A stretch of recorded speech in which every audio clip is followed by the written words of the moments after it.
بسم اللہ الرحمن الرحیم وبہ نستعین وصلی اللہ علی نبینا محمد وعلی آلہ وصحبہ اجمعین ومن تبعہم بإحسان الی یوم الدین وبعد قال اللہ تبارک و تعالی یأکلون اموال الناس بالباطل ویصدون عن سبیل اللہ۔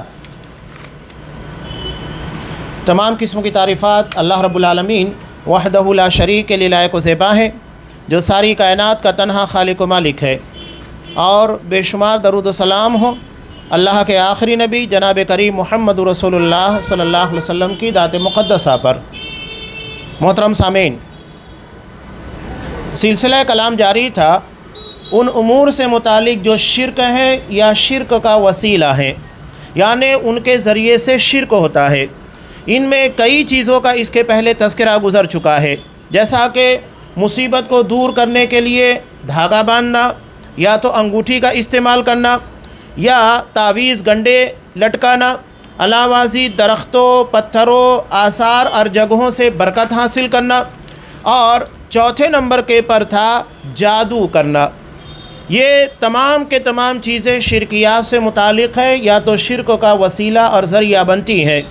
اب یہاں صاحب کتاب شیخ صالح الفوزان حفظہ اللہ نے 5ویں نمبر کے پر جس چیز کا تذکرہ کیا وہ ہے کہانت۔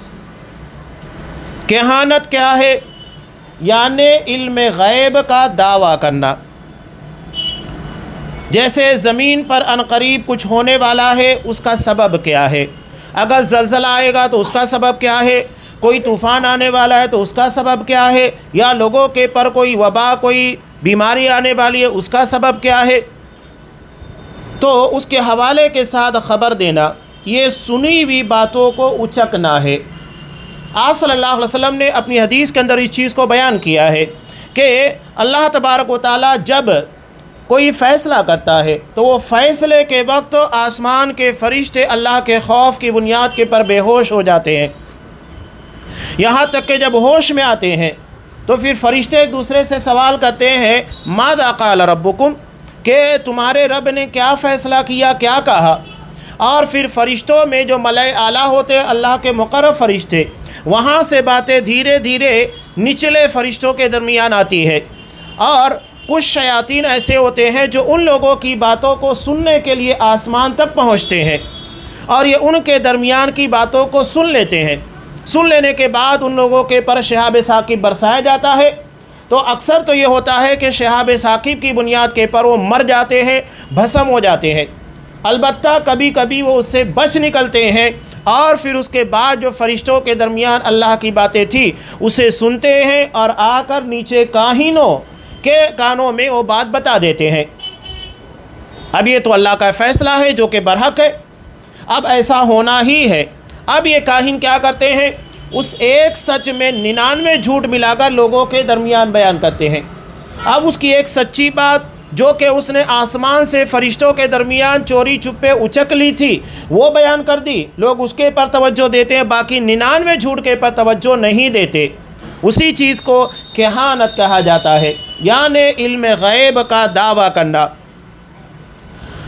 اس کے تعلق سے یہاں پر صاحب کتاب شیخ صالح الفوزان بیان کرتے ہیں کہ جنات فرشتوں کی باتوں میں سے کچھ اچک لیتا ہے اور اسے کاہن کے کانوں میں القاء کرتا ہے، ڈال دیتا ہے، پس وہ کاہن اس ایک سچی بات میں 100 جھوٹ ملا کر لوگوں کے درمیان پیش کرتا ہے، جبکہ لوگ اس کے صرف ایک سچ کی وجہ سے اس کی تصدیق کرتے ہیں، حالانکہ 100 جھوٹ کو نہیں دیکھتے۔ در حقیقت اللہ علم غیب میں اکیلا ہے، اللہ علم غیب میں اکیلا ہے، یہ اس کی صفت ہے، اور اس صفت میں کوئی نبی، رسول، فرشتہ بھی شریک نہیں ہے۔ جب کوئی نبی اور فرشتہ اس مقام تک نہیں پہنچ سکتا تو پھر ایک عام انسان جو شریعت کا پابند بھی نہیں اور نہ عقائد اسلامیہ کو صحیح طور کے پر جانتا ہے، بدعقیدگی کا شکار ہے، جناتوں سے اس معاملے کے اندر مدد لیتا ہے، وہ کیسے اللہ تبارک و تعالیٰ کا علم غیب میں شاجی اور شریک بن سکتا ہے؟ تو یہ وہی کہہ رہے ہیں، در حقیقت علم غیب صرف اللہ کو ہی ہے، اس کے علاوہ کسی کو بھی نہیں ہے۔ اب یہاں علم غیب کے بارے میں جو دعویٰ کیا جاتا ہے یہ شرک سے خالی نہیں ہے۔ کیوں نہیں ہے؟ اس لیے کہ اللہ کی جو صفت ہے اس میں ایک انسان کو شریک بنانے کی کوشش کی جا رہی ہے۔ صحیح مسلم میں بعض ازواج مطہرات رضی اللہ تعالیٰ عنہن سے روایت ہے کہ رسول اللہ صلی اللہ علیہ وسلم نے فرمایا، جو کسی عراف اسے کہتے ہیں، آپ دیکھیں کہ وہ ذائچہ تیار کرتا ہے۔ ذائچہ یعنی الگ الگ قسموں کی لکیریں کھینچتا ہے، کبھی کھڑی اور کبھی وسط کی لکیریں کھینچتا ہے، اور اس میں کچھ اعداد لکھتا ہے، اور اس کی بنیاد کے پر وہ دعویٰ کرتا ہے کہ ہاں تمہارے ساتھ یہ ہونے والا ہے، یا تمہارے ساتھ اس طریقے کی باتیں ہو چکی ہیں، غیب کے بارے میں دعویٰ کرتا ہے۔ تو آپ صلی اللہ علیہ وسلم نے کہا، جو کسی عراف یعنی لکیروں کے ذریعے علم غیب کا دعویٰ کرنے والا یا علم غیب کے بارے میں بتانے والا اس کے پاس جائے گا اور اس کی باتوں کی تصدیق کرے گا تو 40 دن تک اس کی نماز نہیں قبول ہوگی۔ 40 دن تک کی نماز اللہ کے ہاں قبول نہیں ہوگی۔ اس کا مطلب یہ نہیں ہے کہ وہ 40 دن تک نماز ہی نہ پڑھے، اسے 40 دن نماز پڑھنا ہوگا، لیکن 40 دن کی نماز کا ثواب اسے نہیں ملے گا، اسے اس اجر سے محروم کر دیا جائے گا۔ یہ اس جرم کی سزا ہے جو اس نے اس عراف کے پاس جا کر اس کی بات کی تصدیق کی ہے۔ ہمارے یہاں پر بھی دیکھیے الگ الگ طریقے سے لوگ بیٹھتے ہیں۔ آپ روڈ کے پر چلے جائیے، بازاروں کے پر چلے جائیے، لوگ طوطا رکھتے ہیں، وہ پنجرے کے اندر ہوتا ہے، کھولتے ہیں، اور کھولنے کے بعد آتا ہے ایک کارڈ اٹھاتا ہے، اور وہ کارڈ آپ کو وہ نجومی پڑھ کر سناتا ہے کہ آپ کی یہ تقدیر ہے، اور اسی کے ذریعے سے وہ پیسہ کماتا ہے۔ جو خود پیسہ کمانے کے لیے اپنے طوطے کو استعمال کرتا ہے، لوگوں کی تقدیر کو بتانے کا نعوذ باللہ دعویٰ کرتا ہے، جو کہ جھوٹا ہے۔ وہ اپنے بارے میں نہیں جانتا بلکہ لوگوں کے ذریعے پیسہ کماتا ہے، اسے اپنی تقدیر کے پر اور اپنے آنے والے کل کے بارے میں علم نہیں، وہ دوسروں کے بارے میں کیا بتائے گا۔ اور ہمارے یہاں پر بہت سارے بے وقوف نادان جنہیں شریعت کا علم نہیں ہے، وہ ان کے پاس جاتے ہیں۔ کچھ لوگ تو بس از راہ مذاق کہ ہاں بس یوں ہی دیکھ لیتے ہیں۔ اس کا مطلب یہ نہیں ہے کہ آپ یوں ہی ان کے پاس چلے گئے تو آپ کے پر یہ حکم لاگو نہیں ہوگا، بلکہ آپ کے پر بھی یہ حکم لاگو ہوگا، اور 40 دن کی نماز قبول نہیں ہوگی بطور سزا کے، اور 40 دن کی نماز ادا کرنا ہوگا۔ اور دوسری روایت میں ہے جو ابو داؤد کی ہے کہ حضرت ابو ہریرہ رضی اللہ تعالیٰ عنہ سے روایت ہے، رسول اللہ صلی اللہ علیہ وسلم نے ارشاد فرمایا، جو کسی کاہن کے پاس جا کر اس کی کہی ہوئی باتوں کی تصدیق کرے تو اس نے اس بات سے کفر کیا جو محمد صلی اللہ علیہ وسلم پر اتارا گیا، یعنی جو شریعت جو دین آپ صلی اللہ علیہ وسلم کے پر اتارا گیا اس کی تکذیب کی، اسے جھٹلا دیا۔ بہت بڑا جرم ہے، شریعت کا انکار لازم آتا ہے۔ اگر کوئی کسی کاہن کے پاس جاتا ہے، اس کی بات کی تصدیق کرتا ہے۔ اب یہاں دو حدیثیں ہیں، ایک تو تصدیق کرنے کی بنیاد کے پر 40 دن کی نماز قبول نہیں ہوگی، اور دوسرا یہ ہے کہ وہ شریعت سے ہی کفر کر دیتا ہے۔ تو یہ اس کی اپنے عقیدے اور اپنی سوچ کی باتیں ہیں۔ اگر وہ وہاں جا کر صرف تصدیق کرتا ہے اور اس بنیاد کے پر نہیں کہ یہ اللہ تبارک و تعالیٰ کے ساتھ علم غیب میں ساجی اور شریک ہے، وہاں اس کا علم اور اس کا یقین اس پختگی کو نہیں پہنچا ہے، بس یوں ہی جاتا ہے، اس کی بات کو مان لیتا ہے، تو اس کی 40 دن کی نماز قبول نہیں ہوگی۔ اور دوسری بات جو آپ نے بیان فرمائی کہ اس نے کفر کیا، یعنی وہ شخص جو تصدیق کے اندر یہ یقین رکھتا ہے کہ یہ اللہ تبارک و تعالیٰ کی طرح جانتا ہے، اللہ تبارک و تعالیٰ کی طرح نعوذ باللہ اس کو بھی علم ہے، تو یہ کفر ہے، شرک ہے، یعنی وہ اللہ تبارک و تعالیٰ کے برابر علم کے اندر ایک کاہن کو، ایک پامسٹ کو برابر قرار دیتا ہے، اس لیے وہ آپ صلی اللہ علیہ وسلم کی اتاری ہوئی شریعت کے ساتھ کفر کرتا ہے۔ صاحب کتاب شیخ صالح الفوزان حفظ اللہ بیان کرتے ہیں کہ اس سے بچنا اور خبردار رہنا اس لیے بھی ضروری ہے کہ جادوگر، کاہن اور شعبدہ باز زمین میں صرف فساد برپا کرتے ہیں، اصلاح کا کوئی کام نہیں کرتے ہیں، بلکہ آپ دیکھیے کہ ان لوگوں کی بتائی ہوئی خبروں کی بنیاد کے پر لوگوں کے درمیان اختلافات ہو جاتے ہیں، نفرتیں پیدا ہو جاتی ہیں، رنجشیں پیدا ہو جاتی ہیں۔ یہ گھروں کے اندر آ کر بتاتے ہیں کہ تمہارے پر فلاں شخص نے یہ کام کر دیا، تمہاری بہن نے، تمہاری نند نے، تمہاری ساس نے، اور اس کا نتیجہ یہ ہوتا ہے کہ گھر میں آپس میں ہی رشتہ داریوں کے درمیان دراڑیں پیدا ہو جاتی ہے، اختلافات پیدا ہوتے ہیں اور رنجشیں پیدا ہوتی ہیں۔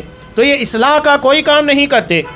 اور صاحب کتاب کہتے ہیں کہ ان میں سے بعض لوگ اپنے آپ کو طبیب، ڈاکٹر بناتے ہیں، یعنی اپنے آپ کو مصلح بتاتے ہیں کہ ہم تمہاری اصلاح کر رہے ہیں، تمہارے بھلے کا کام کر رہے ہیں، حالانکہ حقیقت یہ ہوتی ہے کہ وہ عقائد کو بگاڑتے ہیں، صحیح عقیدے صحیح منہج سے ڈگمگا دیتے ہیں، ہٹا دیتے ہیں، اور ایمان کے اندر خلل واقع ہو جاتا ہے۔ یہ کیسے ہوتا ہے؟ وہ کہتے ہیں مریض کو حکم دیتے ہیں کہ غیر اللہ کے لیے جانور ذبح کریں، جبکہ پتہ ہے کہ قربانی یعنی جانور کو ذبح کرنا صرف اللہ تبارک و تعالیٰ کے لیے۔ آپ صلی اللہ علیہ وسلم نے ارشاد فرمایا لعن اللہ من ذبح لغیر اللہ، اللہ کی لعنت ہو اس شخصوں کے پر جو اللہ کے علاوہ غیر اللہ کے لیے جانور کو ذبح کرتا ہے۔ علامہ یہ لوگ شرکیہ جادو کرتے ہیں اور شیطانی تعویذ لکھ کر دیتے ہیں جس میں شیطان سے مدد مانگی جاتی ہے اور شیطان کو مصیبت کو دور کرنے کے لیے پکارا جاتا ہے۔ تو یہ ساری چیزیں ہمارے عقائد اور ہمارے معاملات، ہمارے ایمان کو بگاڑنے کے لیے ہوتی ہیں۔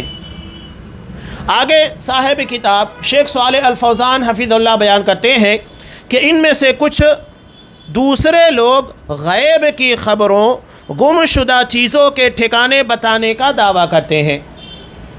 کن چیزوں کے بارے میں؟ غیب کی خبروں اور گم شدہ چیزوں کے ٹھکانے کو بتانے کا دعویٰ کرتے ہیں۔ ہمارے یہاں پر بھی دیکھیے اسے کجلی کے نام پر کہا جاتا ہے، یعنی انگوٹھے کے اندر بتایا جاتا ہے کہ انگوٹھے کے ناخن کے اندر کچھ منتر پڑھتے ہیں اور منتر پڑھنے کے بعد انہیں دکھتا ہے کہ ہاں اگر تمہاری کوئی چیز گم ہو گئی ہے وہ فلاں جگہ کے پر ہے، یا تو اگر ہمارے گھر کا کوئی بندہ گھر سے بھاگ گیا ہے تو وہ کہاں پر ہوگا بتایا جاتا ہے۔ حالانکہ یہ خبریں بالکل جھوٹی ہوتی ہیں، سچی بالکل نہیں ہوتی ہیں، لیکن لوگوں کا ایمان اور عقیدہ اتنا بیٹھ چکا ہے کہ اس کے پر یقین کرتے ہیں۔ بلکہ باقاعدہ پاکستان کے اندر اس کے بارے میں پولیس کے تعلق سے خبریں آئی کہ مجرموں کی تلاش کے لیے پولیس اس طرح کے باباؤں کے پاس، پیروں کے پاس جاتی ہے اور ان سے مدد مانگتی ہے، حالانکہ ان کی خبریں جھوٹی نکلتی ہیں، اس کے باوجود بھی انہی کے پر یقین رکھتے ہیں، ایمان رکھتے ہیں۔ ایک نہیں، دو نہیں، تین نہیں، دسیوں مرتبہ انہی سے سوال کرتے ہیں، انہی سے مدد مانگتے ہیں۔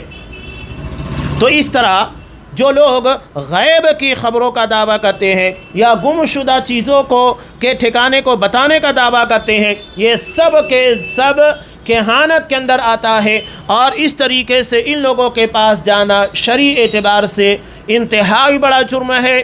40 دن کی نمازیں قبول نہیں ہوتی ہیں، یا اگر ہمارا ایمان و یقین اتنا آگے بڑھ چکا ہے ان لوگوں کے بارے میں کہ ہاں یہ اس کے پر مکمل قدرت رکھتے ہیں، علم رکھتے ہیں جس طرح اللہ رکھتا ہے، تو پھر یہ کفر اور شرک کے دائرے میں آ جاتا ہے۔ آگے صاحب کتاب کہتے ہیں کہ لوگ ان لوگوں کے پاس جاتے ہیں اور گم شدہ چیزوں کے بارے میں پوچھتے ہیں، تو وہ انہیں جہاں وہ چیز مل سکے اس کا پتہ بتاتے ہیں، یا ان کے سامنے شیاطین کی مدد سے پیش کرتے ہیں۔ شیطان بتا دیتا ہے کہ ہاں فلاں جگہ کے پر ہے، تو ان میں سے کچھ دوسرے لوگ خود کو بزرگ وہ ولی کی طرح ظاہر کرتے ہیں جو خرق عادت کام کرتا ہے اور کرامات پیش کرتا ہے۔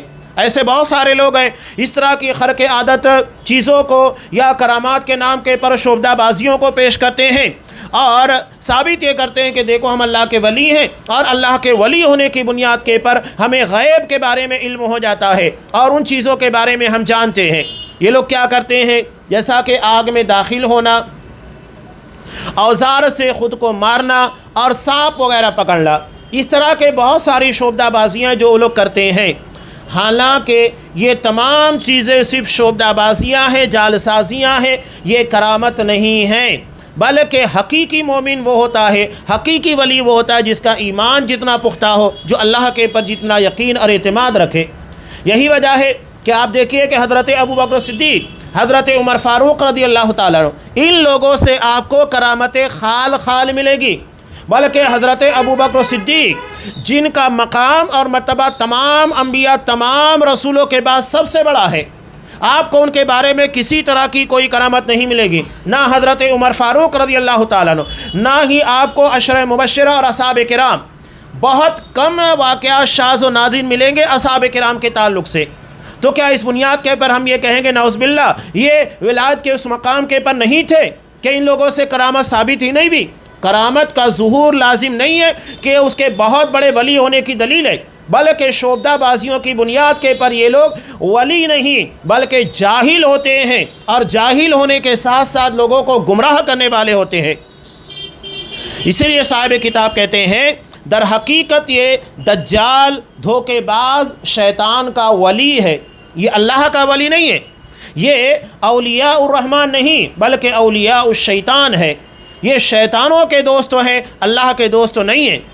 یہ لوگ ایسا کیوں کہتے ہیں؟ لوگوں کے مال دھوکے سے اینٹھنے اور ان کے عقائد کو بگاڑنے کے لیے۔ قرآن مجید نے بہت پیاری بات کہی اہل کتاب کے لوگوں کے تعلق سے۔ قرآن مجید نے کہا یأکلون اموال الناس بالباطل، یہ لوگوں کا مال ناجائز طریقے سے باطل طریقے سے کھاتے ہیں، وَيَصُدُّونَ عَن سَبِيلِ اللَّهِ، اور اللہ کے راستے سے روکتے ہیں۔ دونوں چیزیں آپ کو سمجھ میں آئے گی، ایک تو مال ناجائز طریقے سے کھاتے ہیں اور اللہ کی راہ سے روکتے بھی ہیں، دوہرا جرم۔ اب آپ ان لوگوں کو دیکھ لیجئے، دھوکے سے لوگوں کا مال کھا رہے ہیں، جو چیزیں ان کے علم میں نہیں ہے اس کا دعویٰ کرتے ہیں، جو چیزیں ان کو معلوم نہیں ہے وہ بتانے کی کوشش کرتے ہیں، علم کہانت جو کہ شرعی اعتبار سے جرم ہے اس کے ذریعے سے لوگوں کا مال کھاتے ہیں، اور صحیح راستہ جو ایمان و یقین کا اللہ تبارک و تعالیٰ کے پر توکل کا بھروسے کا ہے اس کو توڑ کر اپنے ان لوگوں کی توجہات، ان لوگوں کے یقین کو اپنی طرف پھیرتے ہیں۔ یہی چیز ہے ایمان سے روکنا، اللہ کی راہ سے روکنا۔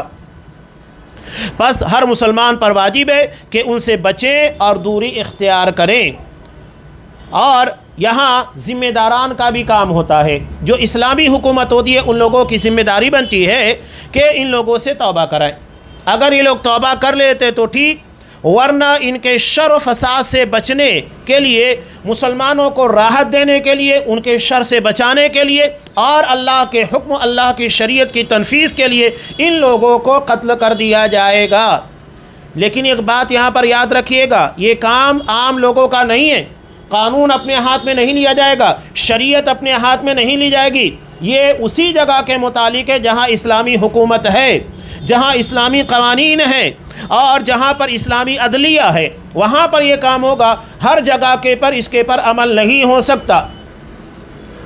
صحیح بخاری میں حضرت عمر بن خطاب رضی اللہ تعالیٰ عنہ کے تعلق سے ہے کہ انہوں نے خط لکھا کہ ہر جادوگر اور جادوگرنی کو قتل کر دیا جائے۔ یہ حضرت عمر فاروق رضی اللہ تعالیٰ عنہ نے حکم دیا تھا، بخاری کی روایت، یعنی جادوگر اور جادوگرنی کی سزا قتل ہے۔ چنانچہ ترمذی کی روایت میں ہے کہ حضرت جندب رضی اللہ تعالیٰ عنہ فرماتے ہیں آپ صلی اللہ علیہ وسلم نے ارشاد فرمایا جادوگر کی سزا یہی ہے کہ اسے تلوار سے قتل کر دیا جائے، یہ سزا ہے۔ لیکن یہ سزا کون دے گا؟ اسلامی شریعت ہوگی، اسلامی حکومت ہوگی اور اسلامی عدلیہ، یہ اس سزا کو نافذ کریں گے، ہر کسی کو اس بارے میں اختیار نہیں ہے۔ تو یہ کہانت کے تعلق سے باتیں تھی جو صاحب کتاب نے بیان کی۔ اب یہاں چھٹے نمبر کے پر جو چیز بیان کر رہے ہیں وہ ہے بدشگونی۔ بدشگونی یعنی پرندوں، ناموں، الفاظ، جگہیں اور اشخاص وغیرہ سے بدشگونی لینا، غلط نتیجہ اخذ کرنے یا غلط بات سمجھنے کی کوشش کرنا۔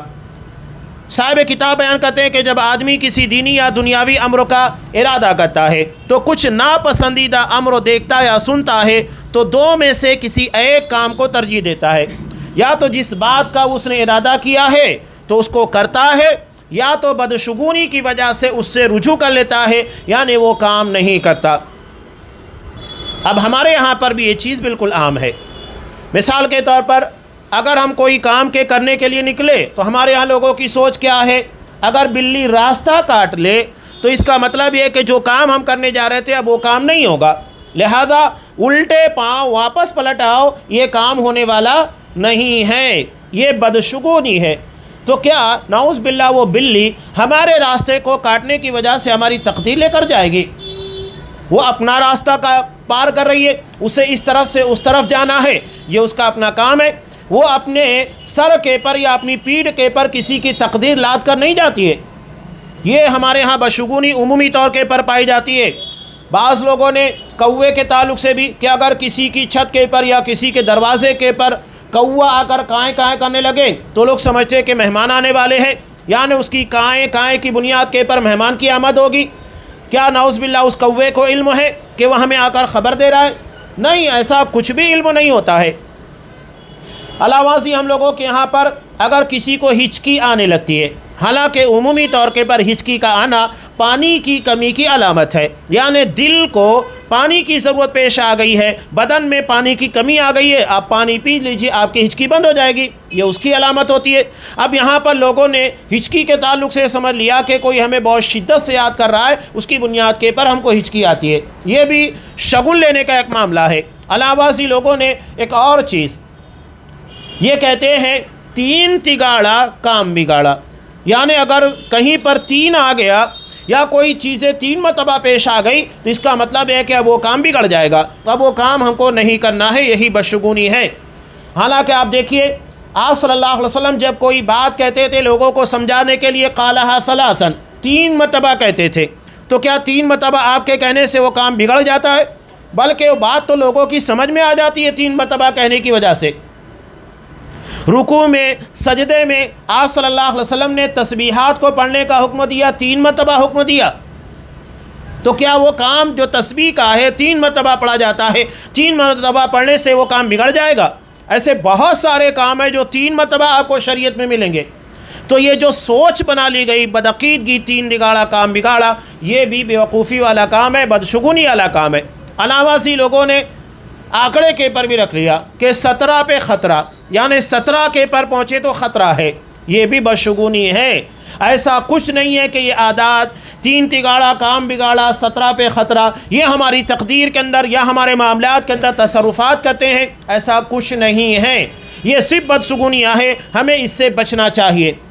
علاوہ ازیں عمومی طور کے پر لوگوں میں یعنی غیر مسلموں میں مسلمانوں میں دونوں کے اندر یہ بات پائی جاتی ہے کہ اگر وہ کوئی کام کرنے جاتے ہیں وہ کام نہیں ہوتا ہے، یا تجارت کے اندر نفع کے بجائے نقصان ہو جاتا ہے، یا کوئی بھی مصیبت ان لوگوں کے پر آ جاتی ہے، تو کیا کہتے ہیں، پتہ نہیں صبح کس کا منہ دیکھ لیا تھا جس کی وجہ سے آج یہ دن اتنا منحوس جا رہا ہے، تجارت میں نفع نہیں ہو رہا ہے، فائدہ نہیں ہو رہا ہے، یا تو دن کے اندر نحوست طاری ہے۔ یہ ساری چیزیں غیروں کے ساتھ مسلمانوں کے اندر بھی پائی جاتی ہے۔ کسی کا چہرہ ہماری تقدیر کے پر یا ہمارے معاملات یا ہمارے نفع اور نقصان کے پر اثر انداز نہیں ہوتا، یہ ہماری بدشگونیاں ہیں، ہمیں اس سے بچنا چاہیے۔ بدشگونی کے تعلق سے یہاں پر صاحب کتاب ایک بہت پیاری بات کہتے ہیں کہ بدشگونی بہت پرانی بیماری ہے، یعنی یہ تمام انبیاء کی قوموں کے اندر پائی گئی ہے۔ آپ صلی اللہ علیہ وسلم کے علاوہ آپ دیکھیے کہ جب حضرت موسیٰ علیہ السلام کو اللہ نے فرعون کی طرف بھیجا تھا تو اس وقت تو بھی ان لوگوں نے وہی کہا تھا کہ قالوا طیرنا بک وبمن معک، کہ ہمارے پر یہ جو ساری مصیبتیں آ رہی ہے یہ حضرت موسیٰ علیہ السلام کی وجہ سے آ رہی ہیں، یعنی وہ نبی کو نعوذ باللہ بدشگون کا ذریعہ مانتے تھے، آپ کی وجہ سے نحوست آ رہی ہے، مصیبتیں آ رہی ہیں، پریشانیاں آ رہی ہیں۔ یہی معاملہ حضرت صالح علیہ السلام کی قوم کا ہے کہ انہوں نے حضرت صالح علیہ السلام سے بدشگونی لی، مشرکین مکہ بھی یہی کام کرتے تھے۔ تو یہ بدشگونیاں لینا پرانی بیماری ہے جو پرانی قوموں کے اندر پائی جاتی تھی۔ حالانکہ اس ضمن میں ایک بات یاد رکھیے، قرآن مجید بہت پیاری بات کہتا ہے سورہ النساء کے اندر، ما اصابک من حسنۃ فمن اللہ وما اصابک من سیئۃ فمن نفسک، کہ اے انسان تجھے جو بھی بھلائی حاصل ہوتی ہے وہ اللہ کی عنایت سے ہوتی ہے، اللہ کے فضلوں سے ہوتی ہے، اور جو مصیبت تجھ پر آتی ہے وہ تیرے اپنے کرتوت، اپنے گناہ اور غلطی کی بنیاد پر ہوتی ہے، یعنی جو بھی فضل ہے وہ اللہ کی رحمت کی بنیاد کے پر ہے، اور اگر ہمارے پر کوئی پریشانی آ رہی ہے یہ اللہ کا عدل ہے، اللہ اپنے عدل کی بنیاد کے پر وہ چیز ہمارے پر طاری کرتا ہے۔ تو یاد رکھیے گا فضل جو ہوتا ہے خیر و شر سب اللہ کی تقدیر کا حصہ ہے، کوئی چیز اللہ کی تقدیر کے باہر نہیں۔ اگر اللہ تبارک و تعالیٰ نے علم فضل ہمیں عطا کیا تو یہ اس کی حکمت کے بنیاد کے پر ہے، اور اگر ہمارے پر کوئی مصیبت پر پیشانی آتی ہے تو یہ اللہ کا عدل ہے۔ آگے صاحب کتاب شیخ صالح الفوزان حفظہ اللہ بیان کرتے ہیں کہ غیر اللہ سے تعلق اور مخلوق کی طرف سے نقصان حاصل ہونے کا، جب کہ وہ خود اپنے آپ کے نفع نقصان کے مالک نہیں کا اعتقاد رکھنے کی وجہ سے بدشگونی شرک ہے۔ یعنی ہم اللہ کو چھوڑ کر کسی دوسری چیز کو نفع اور نقصان کا مالک مانتے ہیں، اس بنیاد کے پر یہ بدشگونی شرک ہو جاتی ہے۔ شیطانی القاء اور اس کے وسوسے کی وجہ سے بھی کہ اس سے دل میں خوف و خشیت صادر ہوتی ہے، یعنی ہم نے مثال کے طور پر بلی نے راستہ کاٹ لیا، ہم ڈر گئے، یعنی اب ہمارا کام نہیں ہوگا، اب ہم اللہ کے علاوہ اس بلی سے ڈر رہے ہیں، ایک مخلوق سے ڈر رہے ہیں، اور یہ خوف و خشیت دراصل ہمیں توکل کے منافی ہے، جو غیر اللہ کا ڈر ہمارے دلوں کے اندر بٹھاتی ہے۔ یہی وجہ ہے کہ رسول اللہ صلی اللہ علیہ وسلم نے بدشگونی سے خبردار کرتے ہوئے کہا کہ بیماریاں متعدی یعنی چھوت چھات والی نہیں ہوتی، نہ بدشگونی ہوتی ہے نہ ہی ہامہ ہوتا ہے۔ ہامہ دراصل الو کو کہا جاتا ہے کہ اگر کسی مرنے والے کا جس کو کسی کو ظلماً مار دیا گیا اور اس کا بدلہ نہیں لیا گیا، قصاص نہیں لیا گیا، جاہلیت میں عقیدہ تھا کہ اس کی روح الو کی شکل میں آ کر آواز لگاتی ہے، جب تک اس کا بدلہ نہیں لیا جائے گا وہ الو آواز لگاتے رہتا ہے۔ تو آپ صلی اللہ علیہ وسلم نے کہا کہ اس طرح کی کوئی بدشگونی نہیں ہے۔ اب یہاں الو سے ایک بات یاد آئی، ہمارے یہاں پر بھی الو کو بدشگونی کے طور پر لیا جاتا ہے، بلکہ ایک شعر بعض علماء تک کہہ دیتے ہیں اس شعر کو کہ برباد یہ گلشن کی خاطر ایک ہی الو کافی ہے، ہر شاخ پہ الو بیٹھے ہیں، انجام گلستہ کیا ہوگا۔ شعر کا مطلب کیا ہے؟ یعنی ایک ہی الو کی آواز پورے گلشن کو برباد کرنے کے لیے کافی ہے۔ بدشگونی یعنی اس کی آواز کی وجہ سے گلشن تباہ ہو جاتا ہے، تنظیمیں برباد ہو جاتی ہیں، گھر اجڑ جاتے ہیں، ویران ہو جاتے ہیں۔ اب یہاں پر کہہ رہے ہیں کہ ہر شاخ پہ الو بیٹھے، انجام گلستہ کیا ہوگا۔ کہنے کا مطلب یہ ہے کہ اتنے سارے شریر لوگ ہمارے اپنے درمیان موجود ہیں اور ان کی بنیاد کے پر ہمارا کیا ہوگا۔ تو یہ الو کو بدشگونی کے طور کے پر اس شعر میں استعمال کیا گیا ہے، ہمارے یہاں پر بھی اس کو استعمال کیا جا رہا ہے، غلط ہے۔ اس بنیاد کے پر نہ ہی کسی کا بربادی ہو سکتی ہے، نہ کسی کو تباہ برباد کیا جا سکتا ہے، نہ کسی کا گھر اجڑ سکتا ہے، نہ کسی کی تجارت میں نقصان ہو سکتا ہے، اور نہ ہی سفر میں نحوست ہے۔ سفر یہ مہینہ ہے جو محرم کے بعد آتا ہے۔ عام طور سے 3 حرمت کے مہینے پے در پے ہیں، ذوالقعدہ، ذوالحجہ اور محرم، یہ پے در پے ہیں، یعنی 3 مہینے جسے اشہر حج بھی کہا جاتا ہے، حج کے مہینے۔ ان 3 مہینوں کے بعد جو کہ حرمت کے ہوتے ہیں، لڑائی کرنا منع ہوتا ہے۔ اس کے بعد عرب کے لوگ نکلا کرتے تھے لڑائی کرنے کے لیے، جس کی وجہ سے بستیاں خالی ہو جایا کرتی تھیں اور لوگوں کو بہت برا محسوس ہوتا تھا، تو اسی لیے وہ سفر کو کہتے تھے کہ سفر نحوست والا ہے۔ حالانکہ بدشگونی لینا غلط ہے، یہ ان لوگوں کی بدعملی ہے کہ وہ 3 مہینے تک تو انتظار کرتے ہیں، اپنے آپ کو جنگ جدال سے، جھگڑا و فساد سے روک کر رکھتے ہیں، حالانکہ یہ تربیت دینے کے لیے کہ اپنے آپ کو شر و فساد سے روکا جائے، اور جیسے یہ 3 مہینہ ختم ہوتا ہے شر و فساد کے لیے نکل پڑتے ہیں۔ تو آپ صلی اللہ علیہ وسلم نے ارشاد فرمایا کہ سفر میں کوئی نحوست نہیں۔ نیز آپ نے ارشاد فرمایا، بخاری مسلم دونوں کی روایت میں ہے، بیماریاں متعدی یعنی چھوت چھات والی نہیں ہوتی، نہ بدشگونی ہوتی ہے، اور مجھے تو فال پسند ہے۔ فال کا مطلب اچھا مطلب نکالنا۔ لوگوں نے پوچھا فال کیا ہے؟ کہا کہ عمدہ گفتگو، یعنی کسی بات کے ذریعے سے اچھا نتیجہ نکالنا، تو یہ چیز جائز ہے۔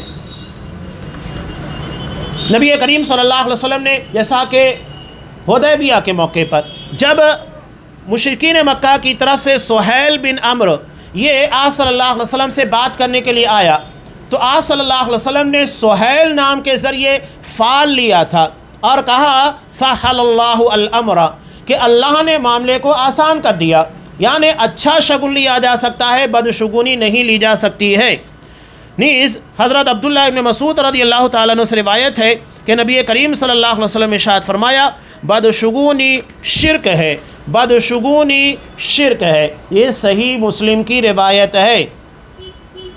اور حضرت معاویہ بن حکم رضی اللہ تعالیٰ عنہ سے روایت ہے کہ انہوں نے رسول اللہ صلی اللہ علیہ وسلم نے سے کہا ہم میں کچھ لوگ ہیں جو بدشگونیاں لیتے ہیں۔ آپ نے فرمایا یہ وہ چیز ہے جو تم میں کا کوئی شخص اپنے نفس میں پاتا ہے تو بدشگونی کی وجہ سے ہرگز نہ رکے۔ یعنی لوگوں کے درمیان جو بدشگونیاں ہوتی ہیں، مثال کے طور پر جیسا کہ میں نے بتایا کہ بلی اگر راستہ کاٹ لے، تین تگاڑا، کام بگاڑا، یا اس طرح کی دیگر ساری سوچے، تو اگر لوگوں کے کہنے کی وجہ سے ہمارے ذہن و دماغ کے اندر اس طرح کی باتیں آتی ہیں، تب بھی ہمیں ان چیزوں کو اپنے ذہن و دماغ میں جگہ نہیں دینا چاہیے۔ جو کام کرنا ہے کرنا چاہیے، اللہ پر یقین رکھنا چاہیے، اللہ یقیناً وہ کام کو کرے گا۔ بلکہ یہاں پر ان لوگ صاحب کتاب نے جو بات بیان کی ہے کہ اس سے صرف ہمارے ذہن و دماغ کے اندر ایک خیال پیدا ہوتا ہے، ایک بات پیدا ہوتی ہے، اس کے علاوہ کچھ بھی نہیں ہے۔ یہ تقدیر کے پر اثر انداز نہیں ہوتی، نہ اس کی بنیاد کے پر ہماری تقدیر بنتی یا بگڑتی ہے۔ حضرت عبداللہ ابن عباس رضی اللہ تعالیٰ عنہ کے تعلق سے ہے کہ حضرت اکرمہ بیان کرتے ہیں جو ان کے شاگرد ہیں کہ ہم حضرت عبداللہ ابن عباس رضی اللہ تعالیٰ عنہ کے پاس بیٹھے ہوئے تھے کہ ایک پرندہ چیختے ہوئے وہاں سے گزرا، تو لوگوں میں سے ایک شخص نے کہا خیر خیر، یعنی اس آواز کے لگانے سے کوئی بھلائی آنے والی ہے۔